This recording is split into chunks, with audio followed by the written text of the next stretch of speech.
March 24, 1941, 11:47 p.m. Hut 1, Bletchley Park, Buckinghamshire. The mechanical roar fills the wooden hut like a locomotive trapped in a barn. 3 bronze-coloured machines, each the size of a wardrobe, clank and whir through the night, their rotating drums spinning through possibilities at impossible speed. 8 women in navy blue Women's Royal Naval Service uniforms stand at attention before these mechanical beasts, their faces illuminated by the dim overhead bulbs, eyes red from concentration and exhaustion. The oldest among them is 23. The youngest, just 19, trembles slightly as Sergeant Jones, soon to be Squadron Leader Jones, explains what these machines do, though he cannot tell them why. "You will work in 3 shifts, 8 hours each," Jones announces over the mechanical thunder.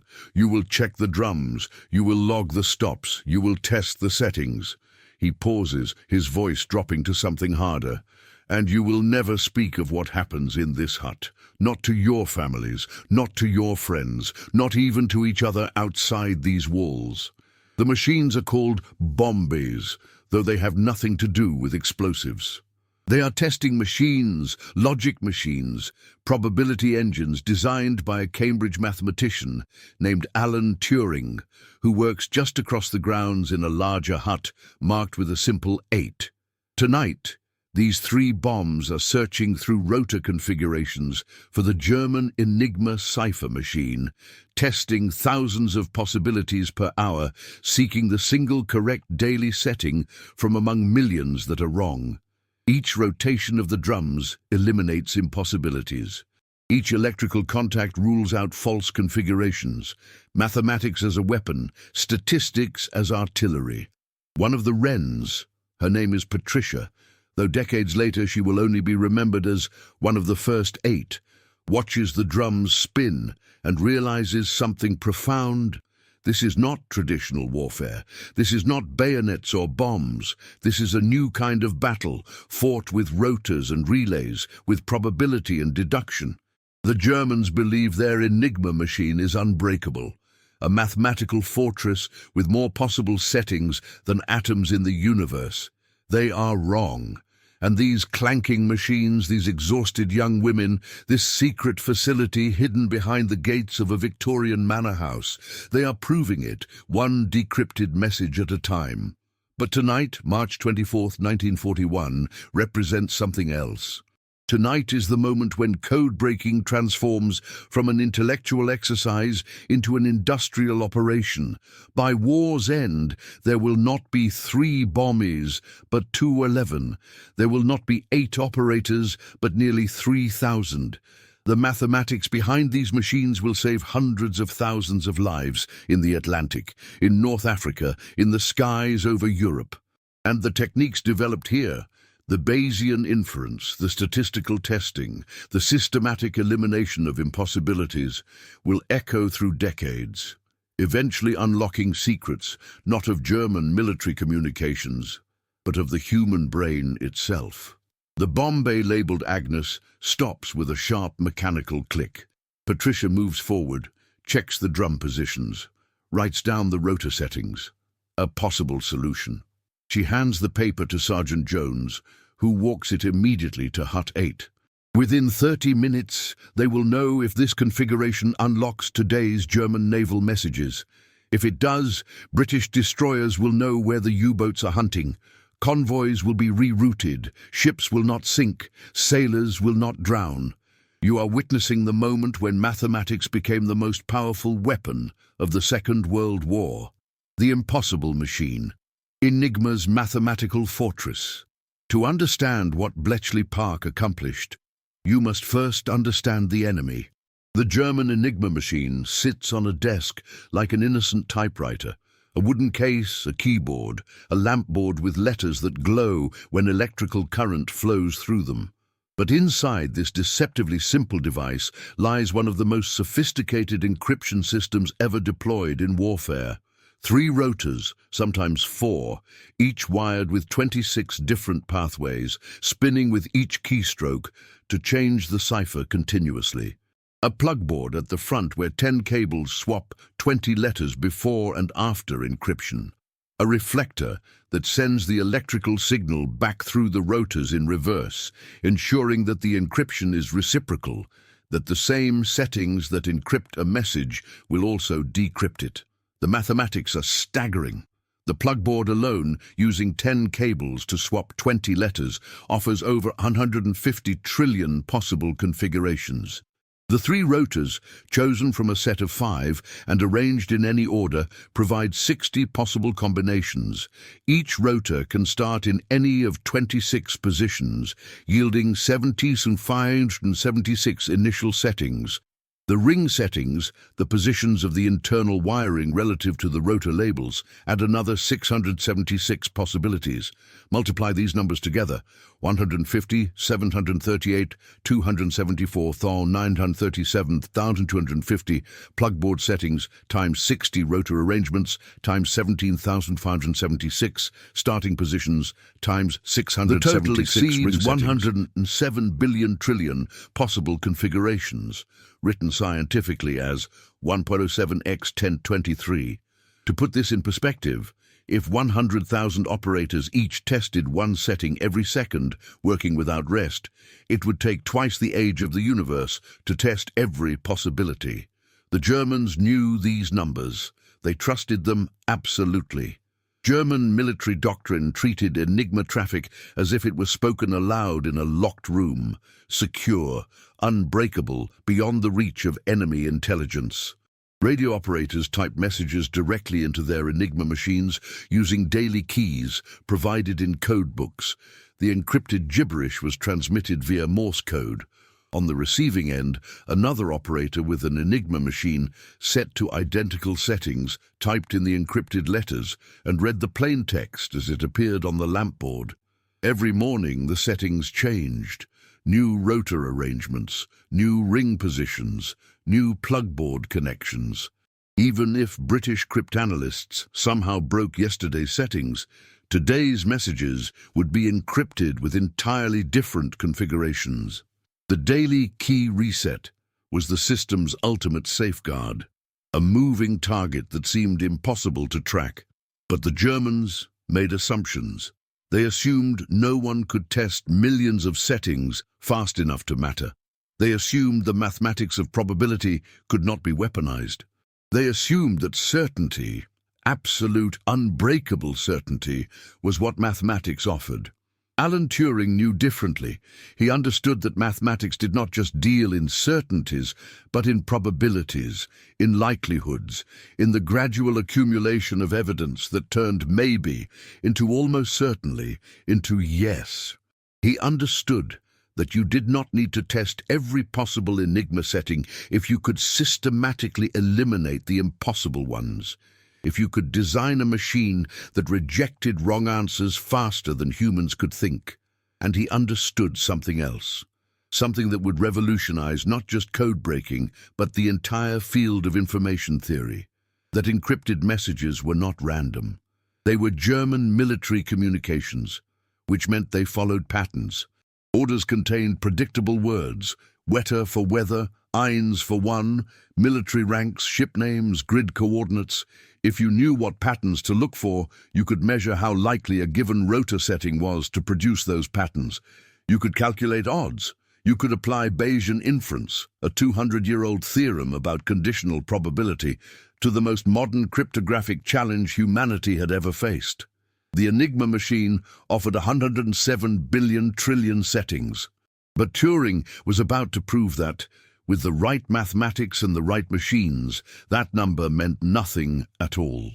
September 1939, Turing arrives at Bletchley Park. September 4th, 1939, Bletchley Park, England. Alan Turing arrives on foot, carrying a single suitcase. He is 27 years old, gangly, socially awkward, a Cambridge mathematician known for a 1936 paper on something he called computable numbers, an abstract exploration of whether machines could solve mathematical problems. 3 days earlier, Germany invaded Poland. 2 days ago, Britain declared war. This morning, Turing walked through the gates of a Victorian mansion surrounded by wooden huts, reporting for duty at the government code and cipher school. No one knows what to make of him. He stutters slightly when nervous. He rides a bicycle with a faulty chain, which he fixes by counting pedal rotations and dismounting just before it falls off. He runs long distances at near Olympic speeds, sometimes racing to London for meetings rather than taking the train.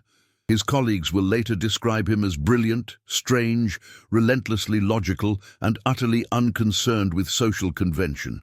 He is also exactly what Bletchley Park needs. The facility is in chaos. Cryptanalysts occupy the manor house's ballrooms and bedrooms, working at folding tables with pencil and paper. Linguists argue over German grammar. Engineers try to understand Polish diagrams of something called a bomba, a mechanical device that Polish mathematicians built before the war to test Enigma settings. The Polish machine worked when the Germans used simpler Enigma procedures, but Germany has changed its protocols, rendering the Polish techniques obsolete. Britain is at war with an enemy whose communications are completely opaque. Turing is assigned to Hut 8, which is not yet built. For the first months, he works in the main mansion with Commander Alistair Denniston, the head of the government code and cipher school, and a small team including another mathematician named Gordon Welchman. Their task: find a way to break German naval Enigma. Every day, German U-boats communicate via Enigma encrypted radio traffic. Every day, British intelligence intercepts these transmissions but cannot read them.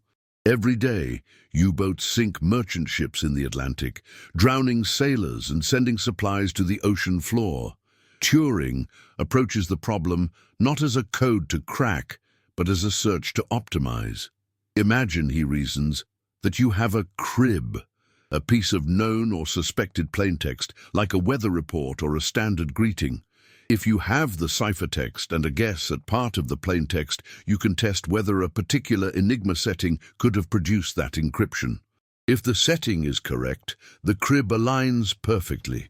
If the setting is wrong, contradictions appear, logical impossibilities, where the same letter would need to be encrypted as two different letters simultaneously. This insight becomes the foundation of the bomb machine. Turing designs an electromechanical system that tests Enigma settings automatically, using electrical circuits to represent the logical connections between rotors and plugboard settings. When a contradiction occurs, when a tested setting produces an impossibility, the circuit fails and the bomb moves to the next configuration. When a setting produces no contradictions, the bomb stops, flagging that configuration for human analysis. But Turing's breakthrough is not just mechanical, it is probabilistic. He realizes that breaking Enigma is not about finding certainty, but about calculating likelihood. If a configuration passes the crib test, it is not definitively correct. It is simply more probable than configurations that fail. This distinction between absolute proof and strong evidence will become the philosophical core of Bletchley Park's work. By December 1939, Turing and Welchman have drafted designs for the British bomb. By March 14, 1940, the first machine, codenamed Victory, is installed and operational. It is crude, slow, prone to mechanical failures, but it works. For the first time, Britain can test Enigma settings faster than humans can calculate. For the first time, the 107 billion trillion possibilities begin to shrink. Yet Turing knows that speed alone is not enough. The bomb can test configurations, but it cannot decide which configurations are worth testing. It cannot prioritize. It cannot learn from partial data. For that, Bletchley Park will need something else, something even more revolutionary than mechanical computation. It will need Bayesian statistics. The Birth of the Bomb, Engineering Against Time, March 1940 to August 1940, Letchworth, England. The British Tabulating Machine Company factory in Letchworth does not look like a military installation. It produces accounting machines, punch card sorters, business calculators. But now, under conditions of absolute secrecy, its engineers are building something no one has ever attempted: a machine to think faster than the human mind, to test logical possibilities at a rate that defies comprehension. Harold "Doc" Keane, the chief engineer, studies Turing's designs with a mixture of fascination and dread. The blueprints call for 108 rotating drums arranged in 3 banks of 36, each drum representing one rotor position in the 3-rotor Enigma machine. The drums must spin in synchronization, simulating the Enigma's rotor movements. Electrical contacts on each drum represent the internal wiring of the Enigma rotors. When a configuration produces a logical contradiction, the circuit breaks. When a configuration passes the test, the machine stops. It is a beautiful idea. Building it is a nightmare. The tolerances are microscopic. Each drum has 104 electrical contact points. With 108 drums, that is 11,232 contacts that must align perfectly, must remain aligned through hours of continuous operation, must not corrode or wear or shift even slightly out of position. The drums weigh hundreds of pounds collectively. The electromagnetic relays click and buzz like a swarm of angry insects. The entire machine stands over 6 feet tall and weighs more than a ton. Keane's team works around the clock. They machine the drums from brass. They hand-solder thousands of wire connections. They test and retest the electrical circuits, hunting for shorts, for weak contacts, for any imperfection that could cause a false positive, a configuration that seems to pass the test, but is actually incorrect. In cryptanalysis, a false positive is worse than no result at all. It sends analysts down dead ends, wastes hours testing settings that will never decrypt real messages. On March 14, 1940, the first bomb, Victory, arrives at Bletchley Park on a flatbed truck. Turing and Welchman supervise its installation in Hut 1. Electricians wire it to the power supply. Engineers calibrate the drums. Turing feeds it a test problem, a crib from a message whose plaintext they already know. The machine roars to life. The drums spin, a blur of brass and wiring. Relays click in rapid-fire succession. And then, after 11 minutes, Victory stops. The rotor positions it indicates match the known correct settings. The test is successful, but Victory is too slow. 11 minutes to test one crib against all possible rotor settings is better than human calculation. That would take days, but it is not fast enough for operational use. The Germans change their daily keys every morning at midnight. If Bletchley Park cannot break the new key within a few hours, the intelligence value of decrypted messages plummets. Orders become obsolete. Ship positions change. The war moves faster than the codebreakers can work. Gordon Welchman sees the problem and proposes a solution. He designs a diagonal board, an additional circuit that tests not just the rotor settings, but also the plugboard connections simultaneously, exploiting the reciprocal nature of the Enigma's encryption. Instead of testing rotors first and then determining plugboard settings manually, the improved bomb tests both at once, cutting processing time dramatically. By August 1940, the second bomb, Agnus Dei, or Agnes, is operational with Welchman's enhancement. It can process a crib in under 20 minutes, then 15, then 10. More bombs are ordered, 5, then 10, then 20. The British tabulating machine company hires more engineers, more machinists. Women from the factory floor solder wiring harnesses. Security is extreme. Workers are told only that they are building naval equipment. By the end of 1940, Bletchley Park has a fleet of bombs, and they are working night and day. Intercepted Enigma messages arrive via teleprinter from listening stations scattered across Britain. Cryptanalysts identify cribs, predictable words or phrases. The cribs are loaded into the bombs. The machines run for hours, testing millions of configurations, rejecting the impossible, flagging the plausible. But here is the critical limitation. The bombs can only test configurations.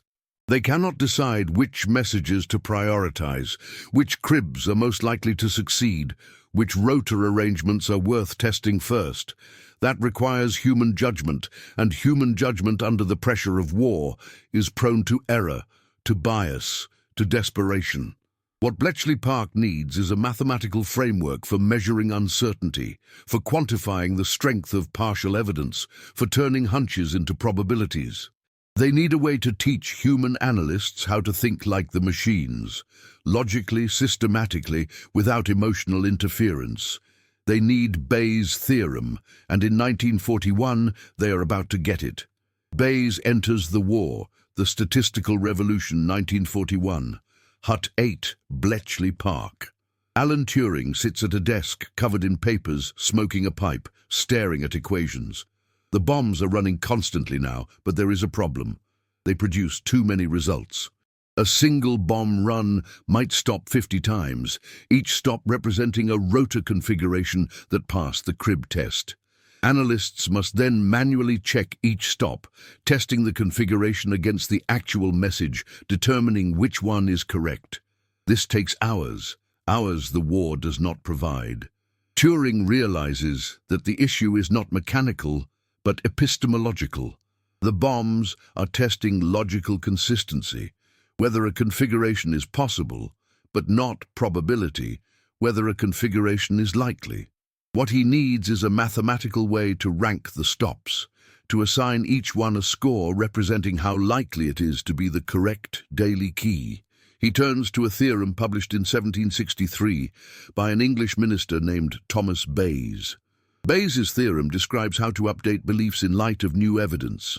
In its simplest form, the probability that a hypothesis is true, given observed evidence, equals the probability of observing that evidence, if the hypothesis were true, multiplied by the prior probability of the hypothesis, divided by the overall probability of the evidence. For cryptanalysis, this translates elegantly. Suppose you have a suspected rotor configuration.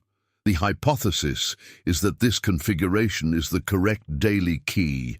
The evidence is whether the decrypted letters show patterns typical of German military language, frequent E's, common digraphs like EN or CH, recognizable words.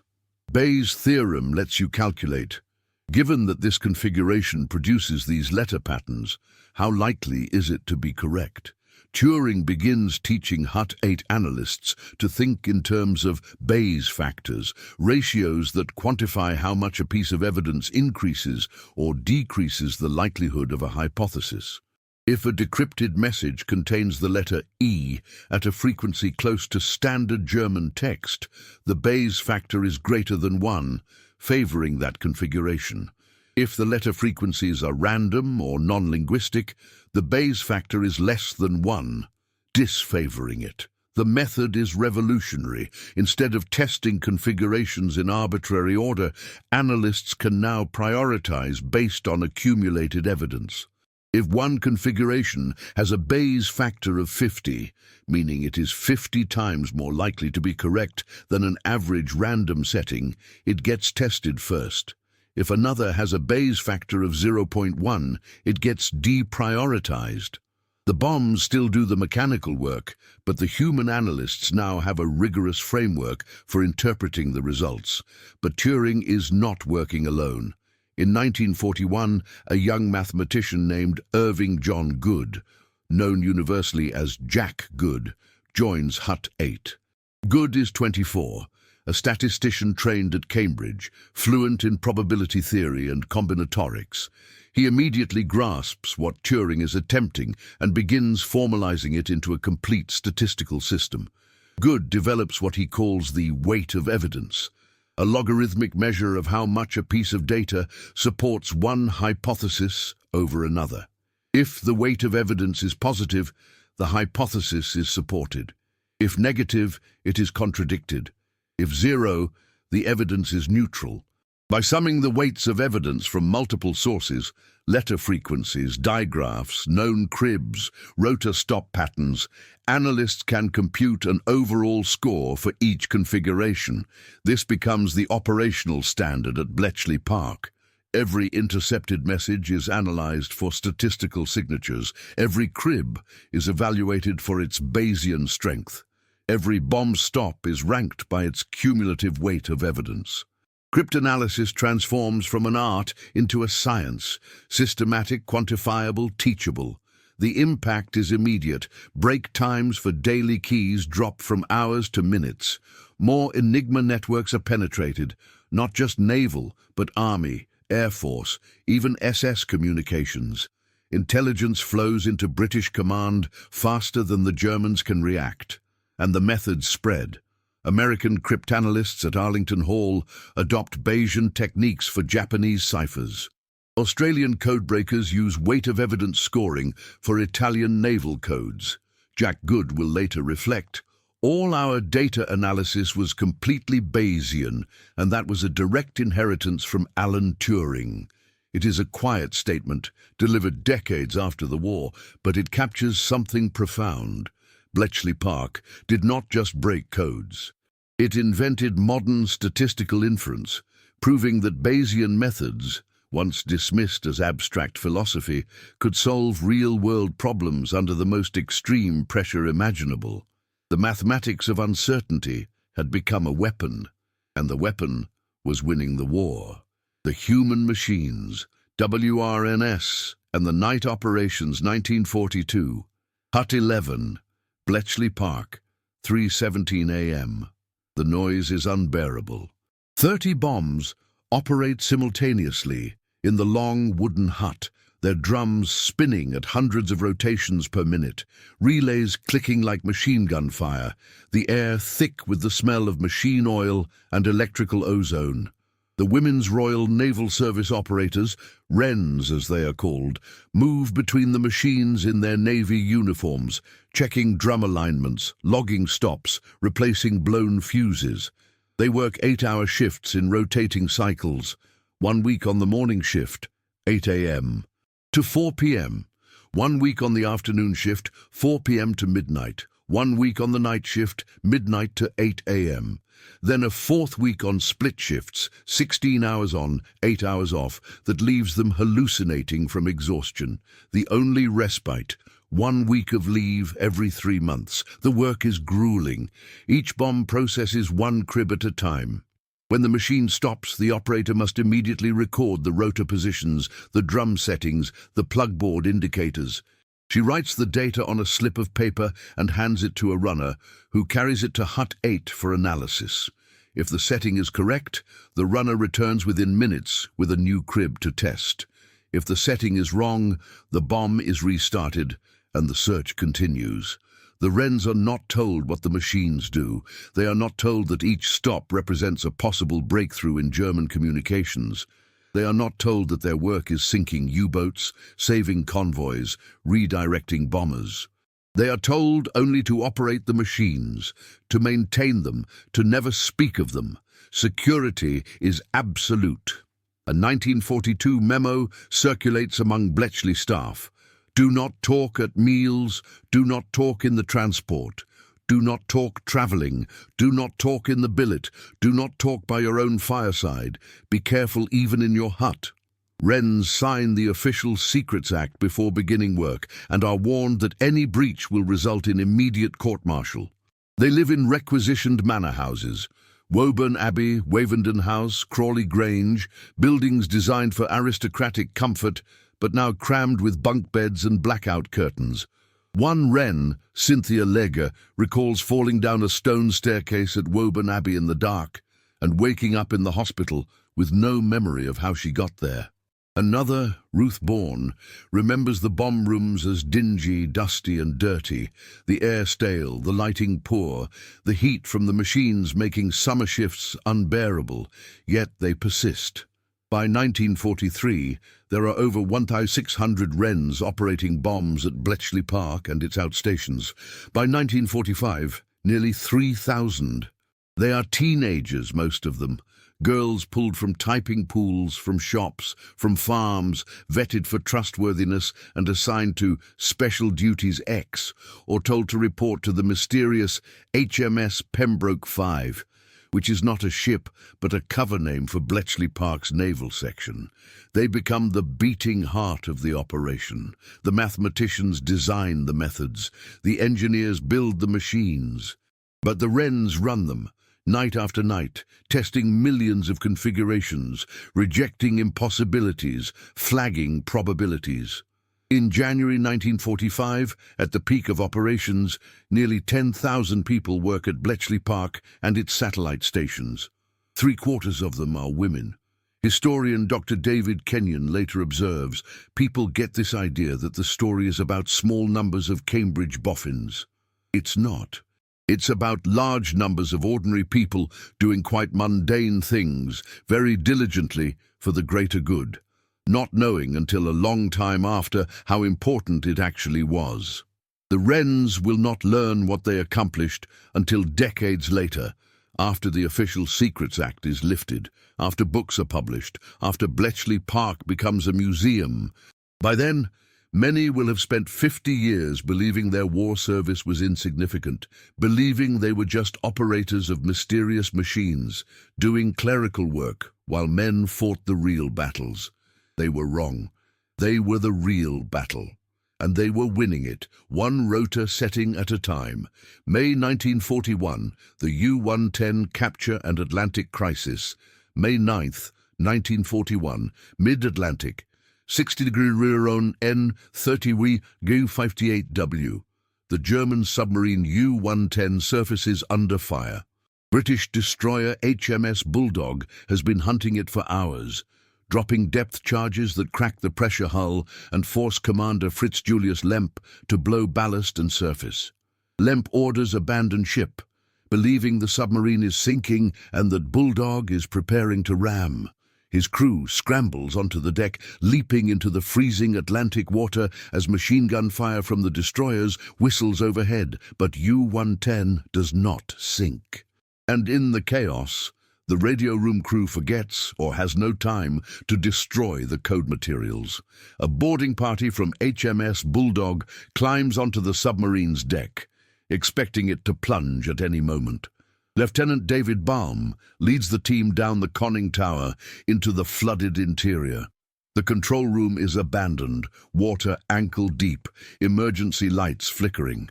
Baum moves aft toward the radio room, knowing that if there is anything valuable aboard, it will be there. He finds it. An Enigma machine, intact, sitting on its desk. Codebooks, current codebooks, listing daily keys for the next month. Rotor setting tables, plugboard configurations, short weather codebooks, everything. The boarding party works frantically, hauling materials up through the conning tower, passing them to HMS Bulldog's deck crew, who seal them in waterproof bags. They take the Enigma machine itself, disassembled, rotors removed, carefully packed. They take every scrap of paper, every document, every manual.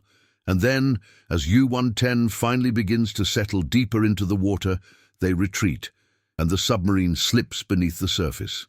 The captured materials arrive at Bletchley Park within days. For the cryptanalysts in Hut 8, it is a revelation. They now have actual Enigma rotors to study, actual codebooks showing how the Germans organize their keys. More importantly, they have a month's worth of daily settings, meaning they can decrypt a month's worth of intercepted messages instantly and use that decrypted traffic to refine their statistical models. But the capture has an even more profound effect. By comparing the decrypted plaintext with the ciphertext, Bletchley's statisticians can measure exactly how German operators use language, which words appear most frequently, which phrases are formulaic, which patterns are predictable. This data directly improves the Bayesian models. The prior probabilities, the assumed likelihoods before any evidence is considered, become more accurate. The Bayes factors sharpen. The weight of evidence calculations become more discriminating. German naval Enigma, which has resisted sustained breaks, begins to fall consistently. By mid-1941, Hut 8 is reading U-boat traffic with increasing regularity. British convoy routes are adjusted based on decrypted position reports. U-boats find empty ocean where they expected targets. Sinkings decline. The Battle of the Atlantic, which has been a catastrophe for Britain, begins to turn. But the Germans are not static. They suspect something is wrong. Too many convoys evading their wolf packs. Too many U-boats detected and sunk. They begin to question whether Enigma is truly secure. And in December 1941, they implement a change that will plunge Bletchley Park into darkness. The blackout, 4 rotors change everything. February 1942, Hut 8, Bletchley Park. The bombs stop working. Not mechanically. They still run, still test configurations, still spin their drums through the night. But they no longer find the keys. Day after day, intercepts pile up, undecrypted. The Atlantic convoys sail blind. U-boats strike with impunity. In the first 6 months of 1942, German submarines sink over 3 million tons of Allied shipping. The problem is simple and catastrophic. The Germans have added a 4th rotor to their naval Enigma machines. 4 rotors instead of 3 means the number of possible configurations has multiplied by 26. The number of starting positions for the new rotor. The bomb bays, designed to test 3 rotor machines, cannot handle the additional complexity. Every crib that would have succeeded against a 3-rotor Enigma now fails.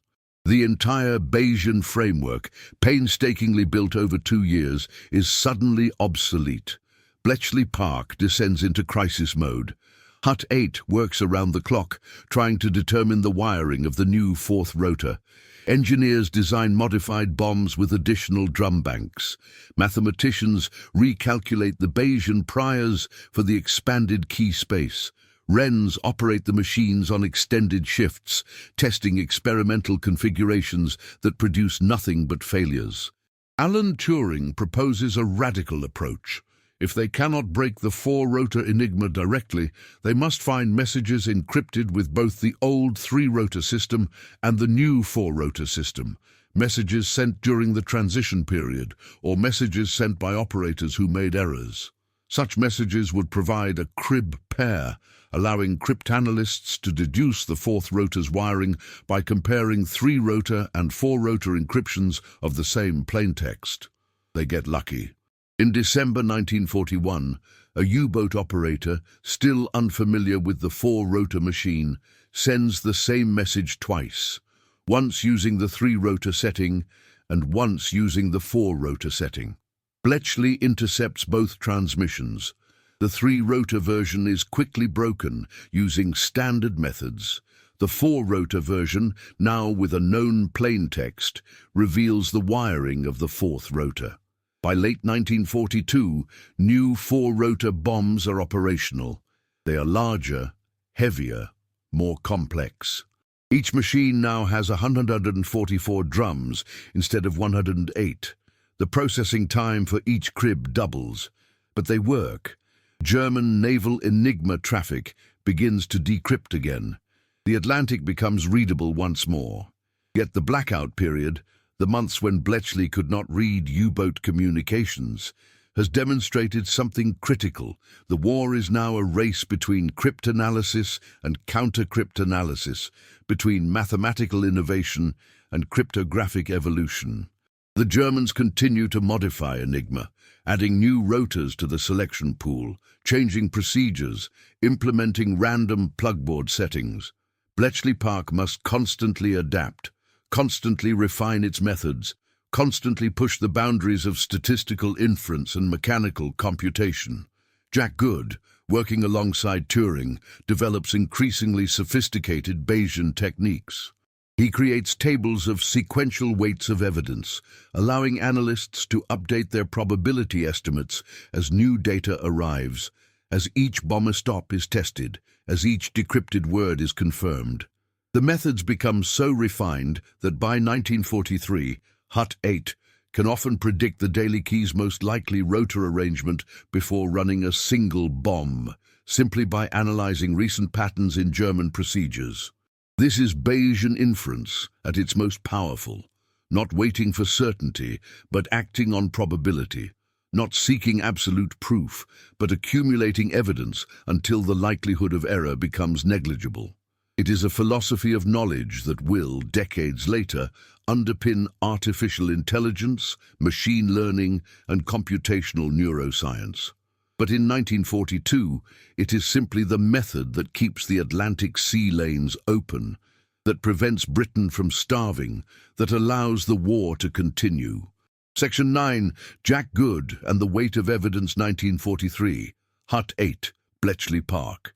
Jack Good stares at a chalkboard covered in logarithms.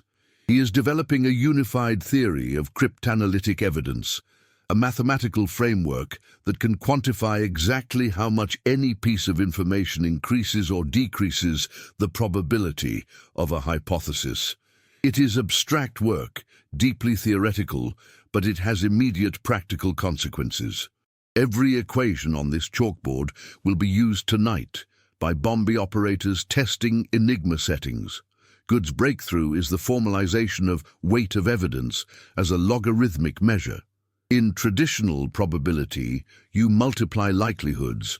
If event A has a 50% chance and independent event B has a 50% chance, their combined probability is 25%. But multiplication is cognitively difficult, especially under pressure, especially when dealing with dozens of pieces of evidence simultaneously. Logarithms transform multiplication into addition. If you express probabilities as logarithms, specifically as the logarithm of the odds ratio, then combining evidence becomes simple arithmetic.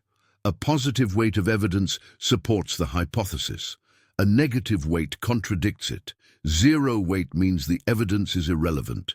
You sum the weights, and the total tells you the cumulative strength of your case. Good applies this to every aspect of cryptanalysis. Letter frequency. If the decrypted text shows E appearing at 12% frequency, typical for German, the weight of evidence is 1.5 in favor of the configuration. If E appears at 2% random, the weight is 2.3 against it. Digraphs. Common German pairs like EN or CH add positive weight.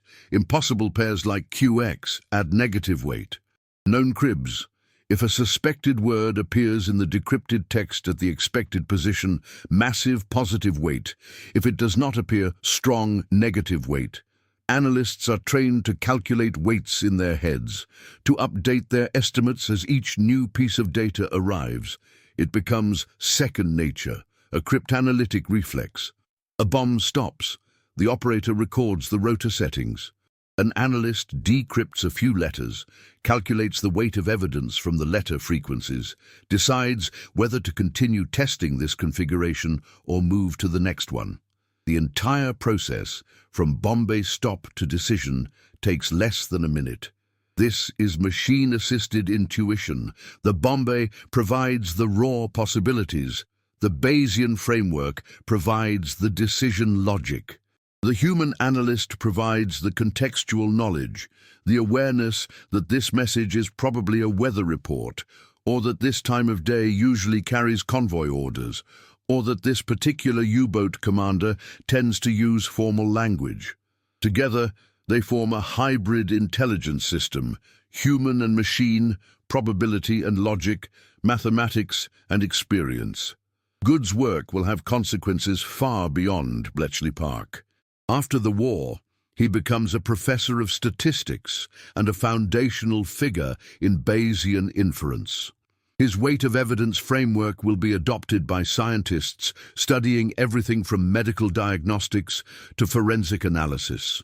His methods will inspire the development of spam filters, recommendation algorithms, and machine learning classifiers. Systems that must make decisions under uncertainty, that must accumulate evidence from noisy data, that must update their beliefs as new information arrives. But Good's most profound legacy may be his role in proving that Bayesian methods, often dismissed in the 1930s as philosophically suspect, as subjective, as unscientific, could solve real problems with life or death consequences. Bletchley Park demonstrated that probability was not mere uncertainty but information, that likely was not the same as unknown, but represented a quantifiable degree of knowledge. In a 1979 interview, Good reflects on his wartime work. All our data analysis was completely Bayesian, and that was a direct inheritance from Alan Turing. I'm not sure this has ever really been recognized. It will be. Decades later, when historians finally piece together the statistical revolution at Bletchley Park, Jack Good's name will be inseparable from Alan Turing's. Two mathematicians who transformed the nature of information itself. Legacy. From Enigma to the Human Brain. December 2017, Georgia Institute of Technology, Atlanta. Dr. Conrad Cording holds a printout of neural data, electrical signals recorded from the motor cortex of a paralyzed patient. The signals are gibberish, a chaotic stream of neuronal firing patterns that seem to bear no relationship to the patient's intended movements. The patient wants to move a robotic arm. The brain sends signals, but the computer receiving those signals cannot interpret them. The neural code is encrypted. Cording and his colleague Dr. Eva Dyer propose a solution borrowed from World War II. Treat the brain as an Enigma machine. The logic is elegant. Just as German Enigma operators encrypted plain text into ciphertext, neurons encode intended movements into electrical patterns. Just as Bletchley Park intercepted encrypted radio signals without knowing the Enigma settings, neuroscientists record neural signals without knowing the brain's encoding scheme. And just as Turing's bombs tested millions of rotor configurations to find the correct decryption key, Cording's algorithm tests millions of possible neural decoders to find the one that transforms brain signals into accurate movement commands. It is cryptanalysis applied to neuroscience. The algorithm assumes nothing about how the brain encodes movement. Instead, it tries every possible decoding scheme, linear mappings, non-linear transformations, time-lagged correlations, and evaluates each one by asking, does the decoded output look like typical human movement? Does it match the statistical patterns of natural motion? This is Bayesian inference, exactly as Turing and Good practiced it. The prior probability, movements should resemble natural human motion. The evidence, the decoded signals from this particular decoder. The posterior probability, how likely is it that this decoder is correct, given that it produces realistic movements? Cording tests the approach on neural data from patients with brain-computer interfaces. The cryptanalysis algorithm succeeds where traditional methods fail, accurately decoding intended movements from neural signals that previously seemed incomprehensible. Patients control robotic arms with greater precision. The movements feel more natural, more intuitive.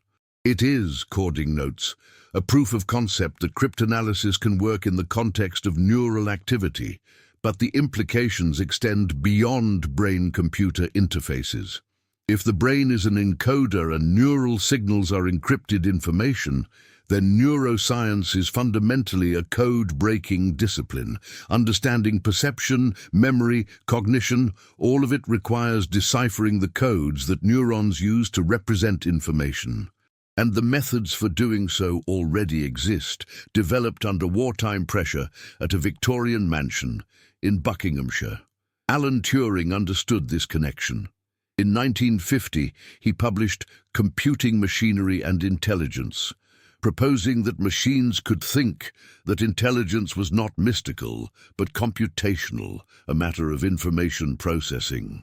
The same year, researchers Warren McCulloch and Walter Pitts published a paper showing that networks of neurons could be modeled as digital computing devices, essentially biological Turing machines. The two ideas converged. If neurons compute, and computation is about information, and information can be analyzed using the statistical methods developed at Bletchley Park, then the brain becomes, conceptually, a cryptographic system. Understanding it requires the same skills Turing used to break Enigma: hypothesis testing, Bayesian inference, weight of evidence calculations, the systematic elimination of impossibilities. This is Turing's ultimate legacy. Not just the bomb, Not just Bayesian cryptanalysis, but the realization that information, whether encoded in Enigma rotors or neural circuits, obeys mathematical laws. That uncertainty is not ignorance, but a quantifiable state. That probability is not guesswork, but rigorous reasoning. That machines can think, that brains can be understood, that the patterns hidden in noise can be extracted, analyzed, decoded. In 2025, computational neuroscience is a thriving field. Researchers use machine learning algorithms, many of them explicitly Bayesian, to decode neural signals, to predict brain states, to map the computations underlying cognition. Brain-computer interfaces allow paralyzed patients to control prosthetic limbs with their thoughts. Artificial neural networks, inspired by biological brains, power everything from language translation to medical diagnostics. And at the root of it all, visible if you look closely enough, are the equations Alan Turing wrote on a chalkboard in Hut 8 in 1941. The logarithms Jack Good calculated by hand, summing weights of evidence to decide which rotor settings to test. The wrens spinning bomb drums through the night, testing millions of configurations, rejecting impossibilities, finding the signal in the noise. They were not just breaking codes, they were inventing the future, proving that the human mind, that intelligence itself, was not beyond the reach of mathematics, that the encrypted signals of neurons, like the encrypted signals of Enigma, could be decoded, understood, controlled. The mathematicians at Bletchley Park used Bayesian statistics to crack Enigma, but in doing so, they cracked something far more profound, the nature of information itself. And we are still living in the world they created.